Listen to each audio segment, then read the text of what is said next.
नमस्कार मित्रों, स्वागत है आपका आपके अपने YouTube चैनल अक्षर क्लासेस में। पिताजी से चला नहीं जाता। मोहन ने पत्र लिखा, लड़के पिट गए, पुस्तकें पढ़ी जाती हैं। क्या आप जानते हैं कि ये किस प्रकार के वाक्य हैं? आज हम लोग चर्चा करने वाले हैं इन वाक्यों के ऊपर और ये जानने वाले हैं कि इन वाक्यों को किस तरीके से आसानी से हम पहचान सकते हैं। परीक्षा की दृष्टि से बहुत महत्वपूर्ण है। यहाँ से प्रश्न प्रत्येक प्रतियोगी परीक्षा में पूछा ही जाता है, इसलिए वीडियो बहुत महत्वपूर्ण होने वाला है, अंत तक जरूर देखिएगा। मित्रों, पिछले वीडियो में हम लोगों ने चर्चा की थी अर्थ के आधार पर वाक्यों की।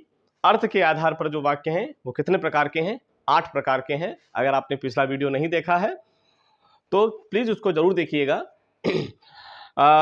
इसके साथ साथ हम लोगों ने चर्चा की थी कि जो रचना के आधार पर वाक्य हैं वो कितने प्रकार के हैं? 3 प्रकार के हैं। आज हम लोग इस वीडियो में पढ़ने वाले हैं, समझने वाले हैं कि वाच्य कितने प्रकार के होते हैं या वाच्य के आधार पर, भाव के आधार पर वाक्य कितने प्रकार के हैं। तो आइए प्रारंभ करते हैं। वाच्य या भाव के आधार पर वाक्य 3 प्रकार के होते हैं।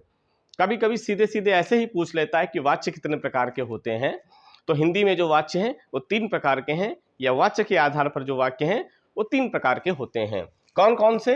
कर्तृवाच्य, कर्मवाच्य और भाववाच्य। अब आपसे परीक्षा में प्रश्न पूछा जाएगा, एक वाक्य दिया जाएगा और आपसे पूछा जाएगा ये किस प्रकार का वाक्य है, कर्तृवाच्य का है, कर्मवाच्य का है या भाववाच्य का है, और आपको उसकी पहचान याद रखनी होगी। यहाँ पर हम लोग ट्रिक के द्वारा जो है समझने वाले हैं कि कैसे हम कर्तृवाच्य, कर्मवाच्य और भाववाच्य के वाक्यों को आसानी से जो है वो समझ सकते हैं और आसानी से पहचान सकते हैं। देखिए, सबसे पहले है आपका कर्तृवाच्य का वाक्य, जैसा नाम से ही स्पष्ट हो रहा होगा, कर्तृवाच्य। देखिए, अंग्रेजी में भी आपके जो वाच्य हैं वो हैं, जिसको हम लोग क्या कहते हैं? वॉइस कहते हैं। 2 प्रकार के हैं आपके, एक्टिव वॉइस और पैसिव वॉइस। लेकिन यहाँ पर जो है हिंदी और संस्कृत में जो है वो 3 प्रकार के हैं, कर्तृवाच्य, कर्मवाच्य और भाववाच्य। तो कर्तृवाच्य का जो वाक्य है आपका, उसमें कर्ता की प्रधानता होती है। इसमें किसकी प्रधानता होगी? कर्ता की प्रधानता। कर्ता की क्या होगी? प्रधानता। अगर वाक्य में जो प्रधान है वो स्वयं कर्ता ही है तो वो आप क्या कर्तृवाच्य का वाक्य कहलाएगा। जैसे अगर मैं लिखूं कि मोहन खाना खाता है, मोहन खाना खाता है, मोहन खाना खाता है, तो यहाँ खाता क्या है? हम जानते हैं कि ये खाता जो है वो क्या है? क्रिया है। इस क्रिया को करने वाला कौन है? मोहन है, यानी कि कर्ता है। तो अगर क्रिया का नियामक या संपादक स्वयं करता है तो इसका मतलब कर्ता की ही क्या है? वहां पर प्रधानता है, कर्ता ही महत्वपूर्ण है। तो ये वाक्य जो है आपका क्या कहलाएगा? कर्तृवाच्य का वाक्य कहलाएगा। इसी तरीके से आप देखिएगा, राधा ने पत्र लिखा, राधा ने पत्र लिखा, राधा ने पत्र लिखा। तो यहां पर लिखना क्या है? क्रिया है। आप जानते हैं लिखना क्या है? क्रिया है। और इस क्रिया का नियामक या संपादक कौन है? तो हम जानते हैं कि यहाँ पर राधा है, और राधा क्या है? यहाँ पर कर्ता है। इसका मतलब कृतवाच्य का वाक्य है। तो जो कृतवाच्य का वाक्य है उसकी पहचान क्या है? आप क्रिया के पास जाइए और उस क्रिया को करने वाला स्वयं करता है आपका, तो इसका मतलब वो कृतवाच्य का वाक्य होगा। बहुत ही आसान है। अब यहाँ पर जो कृतवाच्य में का वाक्य है उसमें क्रिया 2 तरीके से लगाई जाती है। 2 तरीके से लगाई जाती है, यानी कि 2 प्रयोग जो है आपको कृतवाच्य में मिलते हैं। जो कृतवाच्य का वाक्य होगा उसके 2 प्रयोग आपको देखने को मिलते हैं। कौन से 2 प्रयोग आपको देखने को मिलते हैं? एक तो है आपका कर्तरी प्रयोग और दूसरा है आपका कर्मणि प्रयोग। ये कर्तरी प्रयोग क्या है और ये कर्मणि प्रयोग क्या है? देखिए, अगर वाक्य में जो क्रिया है वो कर्ता के अनुसार ही लगाई गई है, इसका मतलब कर्ता के लिंग, वचन और कारक के अनुसार ही जो है वो क्रिया व्यवस्थित है, तो इसका मतलब वो कर्तरी प्रयोग है। अगर क्रिया कर्ता के अनुसार है तो कर्तरी प्रयोग है, और क्रिया का लिंग वचन जो है वो कर्ता के अनुसार ना होकर के कर्म के अनुसार है, यानी कि क्रिया कर्म के अनुसार लगाई गई है तो वो कर्मणि प्रयोग जो है वो कहलाता है। आइए समझते हैं इसको उदाहरण के द्वारा। जैसे मैंने लिखा मोहन पत्र लिखता है, मोहन पत्र लिखता है। तो यहां पर लिखना क्या है? क्रिया है। और ये किस प्रकार की क्रिया है? ये क्रिया एक वचन की है और पुल्लिंग है, लिखता। आप जानते हैं लिखता क्रिया जो है पुल्लिंग है और लिखती जो है वो आपकी स्त्रीलिंग है। तो ये एक वचन पुल्लिंग है। अब ये पुल्लिंग क्यों लगाई गई? क्योंकि मोहन जो है वो आपका क्या है? वो पुल्लिंग है, एक वचन है। मोहन के अनुसार यहाँ पर क्रिया को लगाया गया है। एक और उदाहरण से आप देखिएगा, मोहन पुस्तक पढ़ता है, मोहन पुस्तक पढ़ता है। अब यहां पर पढ़ता क्या है? क्रिया है। ये क्रिया जो है वो किसके अनुसार लगाई गई? मोहन के अनुसार लगाई गई। मोहन जो है पुल्लिंग है, इसलिए यहां पर पढ़ता क्रिया लगाई गई है, तो इसको कर्तव्य प्रयोग कहेंगे। और कर्तव्य प्रयोग कब देखने को मिलेगा? अगर जो हमारा कर्ता है वो विभक्ति रहित है। कर्ता कारक की विभक्ति क्या होती है? ने। उसका चिन्ह क्या है? ने। और अगर वो विभक्ति रहित है यानी कि ने का चिन्ह नहीं दे रखा है, तो जो क्रिया होगी वो हमेशा कर्ता के अनुसार लगाई जाएगी। तो इसे हम लोग कहेंगे कर्तरी प्रयोग। ठीक है। अब कर्मण प्रयोग में जो क्रिया है वो कर्ता के अनुसार नहीं बल्कि किसके अनुसार? कर्म के अनुसार व्यवस्थित की जाती है। जैसे मोहन ने पत्र लिखा। ठीक। तो यहां पर लिखना जो है वो क्रिया है। यहां पर लिखना क्रिया मोहन के अनुसार नहीं लगाई गई। हो सकता है आपको लग रहा है कि लिखा पुल्लिंग एक वचन है, ये मोहन के अनुसार नहीं है बल्कि कर्म यानी कि पत्र के अनुसार जो है वो लगाई गई, क्योंकि पत्र जो है पुल्लिंग है, इसलिए ये लिखा क्रिया है। दूसरे उदाहरण से इसको समझिएगा, मोहन ने पुस्तक पढ़ी। तो यहां पर आप देख रहे हैं कि अगर यहां पर मोहन के अनुसार लगाई जाती क्रिया तो यहां पर पढ़ा होना चाहिए था, पढ़ी नहीं होना चाहिए था। तो यहां पर जो क्रिया लगाई गई है पढ़ी, ये किसके अनुसार लगाई गई? मोहन के अनुसार नहीं लगाई गई है बल्कि पुस्तक के अनुसार लगाई गई, क्योंकि पुस्तक स्त्रीलिंग है, पुस्तक पढ़ी जाती है ना। तो यहां पर इसलिए जो है पढ़ी क्रिया लगाई गई है। तो अगर कर्म के अनुसार क्रिया का वचन और लिंग है तो वो कर्मणि प्रयोग कहलाता है। ये सभी वाक्य हैं तो कृतवाच्य के ही, कर्ता की ही प्रधानता है, लेकिन क्रिया जो है या तो कर्ता के अनुसार लगाई जाती है या कर्म के अनुसार लगाई जाती है। कर्म के अनुसार तब लगाई जाएगी जब कर्ता कारक का चिन्ह ने दे रखा होगा। जब ने आ जाएगा तो फिर मोहन के अनुसार नहीं, कर्ता के अनुसार नहीं बल्कि कर्म के अनुसार क्रिया लगाई जाएगी। जैसा कर्म होगा उसके अनुसार क्रिया को हम व्यवस्थित कर देंगे। और ये चिन्ह अगर नहीं होगा तो वहां पर जो क्रिया होगी वो किसके अनुसार लगाई जाएगी? कर्ता के अनुसार लगाई जाएगी। तो दो प्रयोग हमको देखने को मिलते हैं। उम्मीद है कि आप इसको अच्छे से समझ पाए होंगे।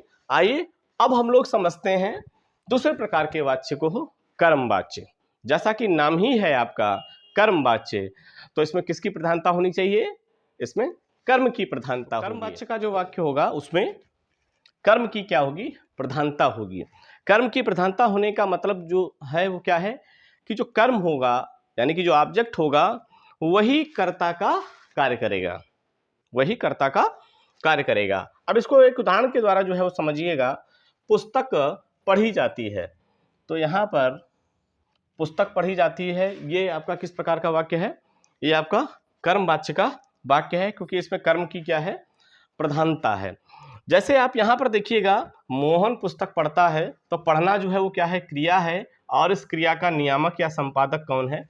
स्वयं कर्ता है, मोहन है ना। तो ये कर्तृवाच्य का वाक्य है।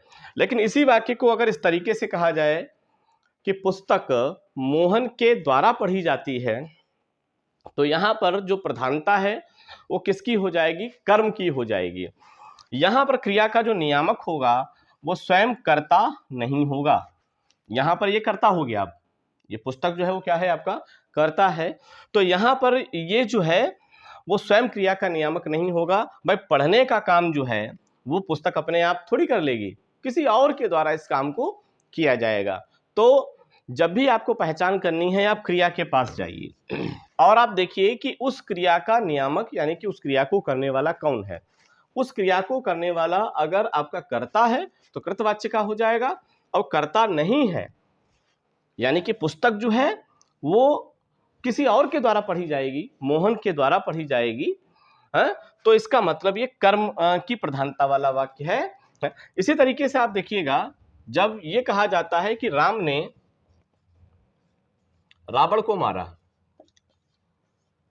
रावण को मारा, तो यहां पर मारना जो है वो क्या है, क्रिया है, और इस क्रिया को करने वाला कौन है, आपका कर्ता है, तो ये कृतवाच्य का वाक्य है। लेकिन जब इसी वाक्य को कहा जाए कि रावण राम के द्वारा मारा गया, राम के द्वारा मारा गया, मारा गया, तो यहां पर मारना क्या है, क्रिया है। अब इस क्रिया को करने वाला जो है रावण नहीं है, यानी कि ये कर्ता, अब ये कर्ता हो गया, ये नहीं है, बल्कि इस पर कोई और क्रिया कर रहा है। कौन कर रहा है, राम। इसका मतलब यहां पर जो प्रधानता है वो कर्म की है, कर्ता का कार्य जो है वो कर्म कर रहा होगा। यहां पर रावण जो है मारने का काम नहीं कर रहा है, जो यहां पर क्या बन गया, कर्ता बन गया है। तो यहां पर राम के द्वारा कार्य किया जा रहा है, तो ये आपका कर्म है, तो इसकी क्या है, प्रधानता है यहाँ पर। तो सीधे सीधे क्रिया के पास जाइएगा, अगर उस क्रिया को करने वाला कर्ता है तो कृतवाच्य का, और कर्ता नहीं है तो क्या हो जाएगा, आपका कर्मवाच्य का हो जाएगा। और कर्मवाच्य के जो वाक्य होते हैं उसमें क्या आता है, के द्वारा आता है, क्योंकि कर्म कारक का चिन्ह के द्वारा या से होता है आपका, ठीक है। तो जहां पर के द्वारा आ जाए तो समझ जाइएगा कि वहां पर वो वाक्य कर्मवाच्य का होगा। अब हम लोग समझेंगे भाववाच्य के वाक्य को, बहुत महत्वपूर्ण है, आपका पेपर में यहां से पूछा ही जाता है। तो ऐसा वाक्य जिसमें ना तो कर्ता की प्रधानता हो, ना कर्म की प्रधानता हो, ना कर्ता प्रधान हो, ना कर्म प्रधान हो, बल्कि स्वयं भाव प्रधान हो जाए। भाव का मतलब क्या है, स्वयं क्रिया की ही प्रधानता हो जाए। किसकी प्रधानता हो जाए, क्रिया की प्रधानता हो जाए, तो वो वाक्य आपका क्या कहलाता है, उस वाक्य को हम लोग कहते हैं भाववाच्य का वाक्य। फिर से समझिएगा, ऐसा वाक्य जिसमें कर्ता की प्रधानता है वो कर्तृवाच्य का है, जिसमें कर्म की प्रधानता है वो कर्मवाच्य का है, जिसमें भाव यानी कि स्वयं क्रिया ही प्रधान हो जाए। वाक्य में तीन ही महत्वपूर्ण चीजें हैं, तीन ही चीजें हैं, कर्ता, कर्म और क्रिया। तो कर्ता की प्रधानता है कृतवाच्य का, कर्म की प्रधानता है कर्मवाच्य का, और भाव यानी कि स्वयं क्रिया ही प्रधान हो गई, वो आपका वाक्य क्या कहलाएगा, भाववाच्य का वाक्य कहलाएगा। उदाहरण के द्वारा जो है वो समझिएगा, जैसे पिताजी से चला नहीं जाता, चला नहीं जाता, तो यहां पर जो प्रधानता है वो पिताजी की नहीं है, यहां पर प्रधानता जो है चलने की है। चलना क्या है, क्रिया है आपकी, इसका मतलब यह भाववाच्य का वाक्य है। यहां पर भाव ही प्रधान हो गया, क्रिया ही प्रधान हो गई। ऐसे वाक्यों की सबसे महत्वपूर्ण विशेषता यह है कि आपको से और क्या मिलेगा, नहीं मिलेगा। से और नहीं जहां पर आ जाए तो समझ जाइएगा कि वो भाववाच्य का वाक्य है, उसमें क्रिया की प्रधानता होगी। जैसे मैंने कहा मुझसे पढ़ा नहीं जाता, पढ़ा नहीं जाता, तो मुझसे पढ़ा नहीं जाता, तो यहां पर प्रधानता किसकी है, पढ़ने की है। वाक्य में प्रधान क्या है, क्रिया प्रधान है, पढ़ना प्रधान है। तो यहां पर आप देखिएगा से और नहीं है, इसका मतलब ये भाववाच्य का वाक्य है। तो इस तरीके से आप आसानी से कृतवाच्य, कर्मवाच्य और भाववाच्य के वाक्यों की पहचान आप कर सकते हैं। उम्मीद है कि आप वाच्य को अच्छे तरीके से समझ पाए होंगे। आपकी अगर कोई क्वेरी हो तो उसको कमेंट में ज़रूर बताएं। वीडियो कैसा लगा इसको भी कमेंट में ज़रूर बताएं, और चैनल में अगर नए हो तो प्लीज़ इसको सब्सक्राइब जरूर कर लें। आज के लिए बस इतना ही, धन्यवाद।